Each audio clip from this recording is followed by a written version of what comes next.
A graça e a paz, meus amados irmãos, estamos aqui em mais um dia para uma meditação diária e hoje nós vamos continuar o livro de Jonas na presença de Deus.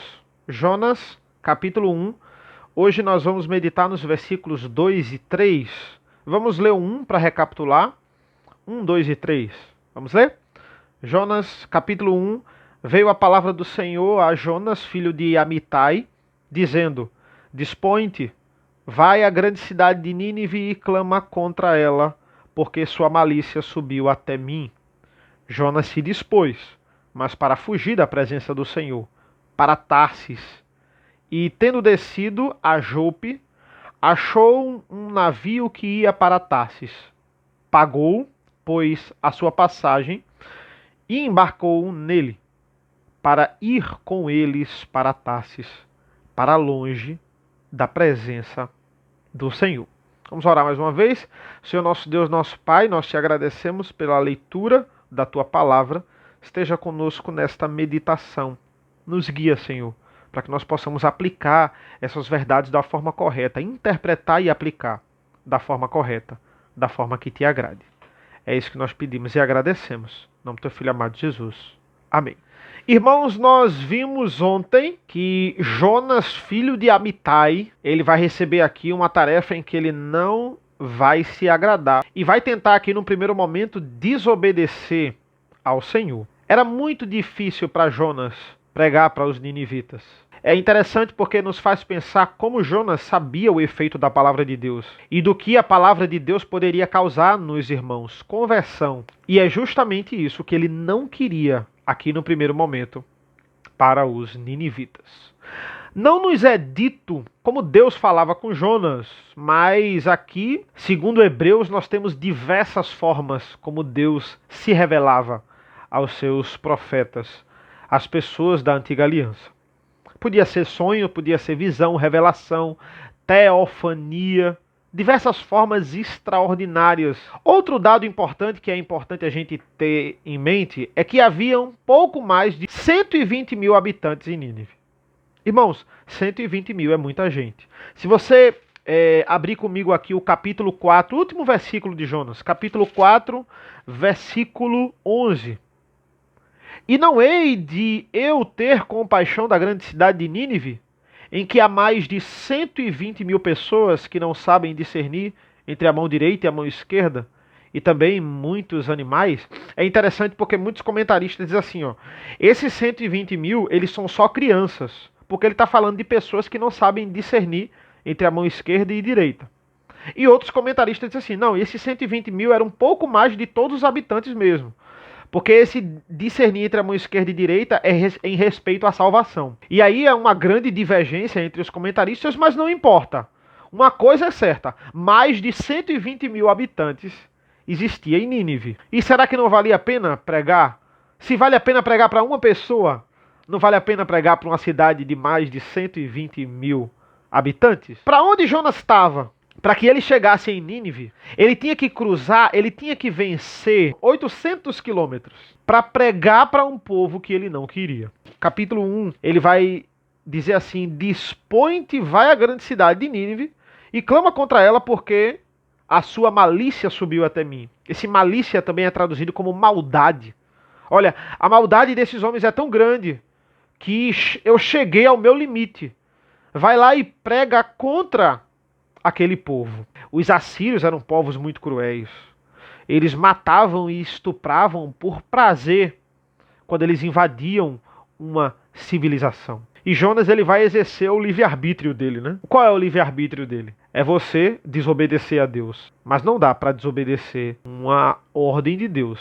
E se Deus deixar você desobedecer, sabendo que você vai desobedecer uma ordem direta de Deus, que aqui é uma ordem direta de Deus, as consequências são terríveis. E é interessante porque, como eu falei já no versículo 3, né? Jonas se dispôs. Jonas obedeceu. Só que o contrário. Para onde ele vai? Ele vai para Tarsis.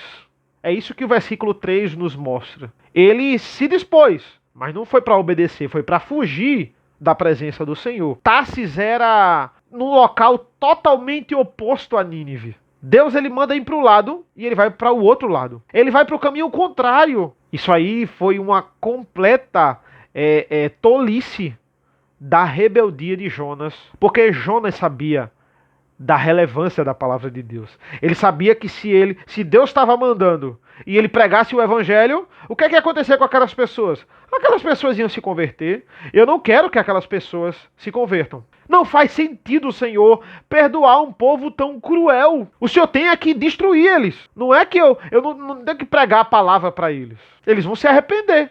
E eu não quero isso. E tem gente assim, irmãos.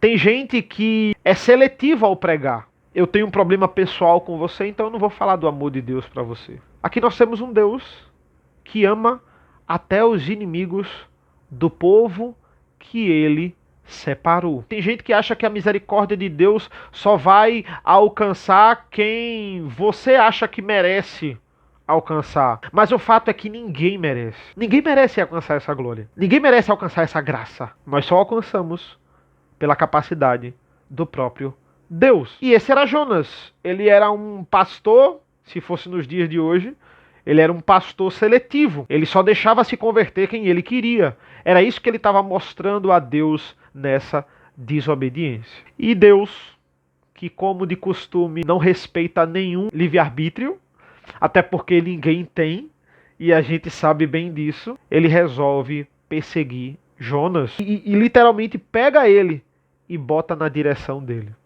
Na direção da obediência dele. Entenda, isso não é punição. Isso é misericórdia de Deus.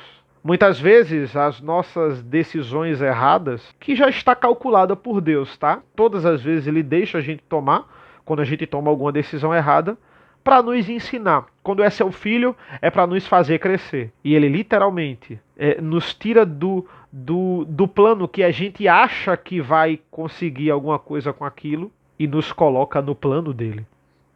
O plano dele é sempre melhor.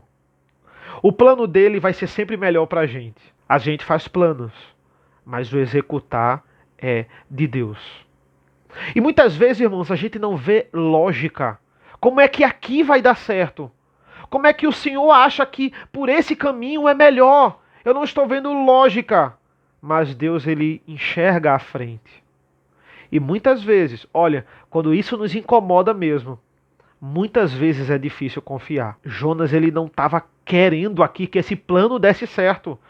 E ele vai fazer de tudo para que ele não desse certo. Não era só porque Jonas não queria ser aquele instrumento de bênção. É porque Jonas não queria que aquele povo se convertesse, que aquele povo se desse bem. Ele não queria, ele queria que Deus matasse literalmente aquele povo. Mas não é assim que Deus age. Deus não age segundo a nossa vontade. Deus age segundo a sua vontade. E nós temos que ser humildes para nos submetermos a ela. Amém?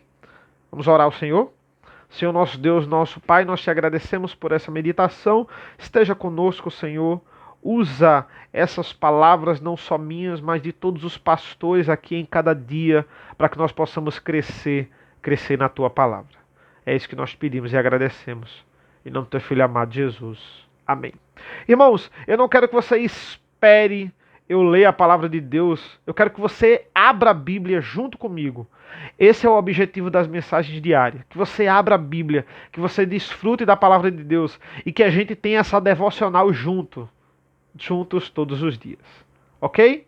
Então, amanhã tem outro pastor. Próxima semana eu volto mais com a mensagem da palavra de Deus para você. A gente vai continuar aqui os versículos de Jonas. Amém? Deus abençoe.